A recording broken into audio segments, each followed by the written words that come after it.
కూటమి ప్రభుత్వం మాపై కక్ష సాధింపు ధోరణి పాల్పడుతుందని చెప్పేసి రైతులు చెబితే జగన్మోహన్ రెడ్డి గారి ఆదేశాల మేరకు దాన్ని ప్రత్యక్షంగా చూడడానికి మేము అక్కడికి వెళ్తా ఉన్నాం.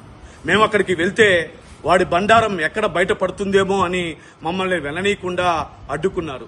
రైతులు ముసుగులో టీడీపీ నేతలు మాపై రాళ్లు దాడిని విసిరారు, కోడిగుడ్లు విసిరేశారు, మా ఆహ్వానాలపై ధ్వంసం చేశారు, మమ్మల్ని చంపాలని చూడటం జరిగింది. అంతేకాదు దీన్ని అడ్డుకునేందుకు పోలీసులే ప్రయత్నిస్తే వాళ్ళపై కూడా రాళ్ళు విసిరేసిన వైనం మనమంతా రాష్ట్ర ప్రజలంతా గత 2 రోజుల్లో చూడటం జరిగింది. కానీ ఈరోజు కూటమి ప్రభుత్వం ఓ పక్క పచ్చ మీడియా నాపై దుష్ప్రచారం చేస్తూ ఉంది.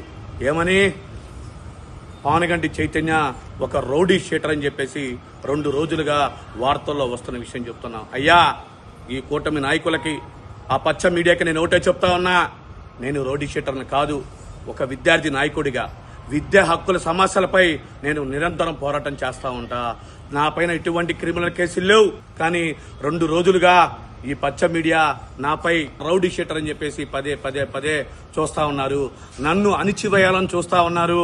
అయ్యా, ఈ కూటమి నాయకులకి, చంద్రబాబు నాయుడు గారికి, లోకేష్ గారికి ఒకటే చెప్తా ఉన్నా, మీరు ఎంత నన్ను అణిచివేయాలని చూస్తే అంత నేను తిరగబడతా తప్ప నేను ఈ కేసులకి భయపడేదే లేదని విషయం కూడా తెలియజేస్తా ఉన్నా. ఎవరైతే ప్రశ్నిస్తారో వాళ్ళందరి మీద రౌడీ షీటర్ను చెతకరిస్తారా?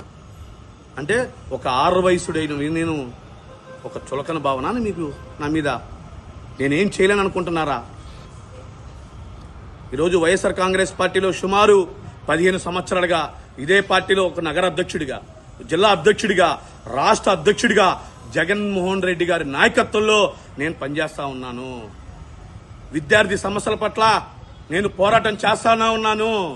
నా మీద మీరు రౌడీ షీటర్ని ముద్ర వేయటం ఇది సరైన పద్ధతి కాదు అనే విషయం కూడా ఈ కూటమి నాయకులకి, పచ్చ మీడియాకి నేను హెచ్చరిస్తా ఉన్నా.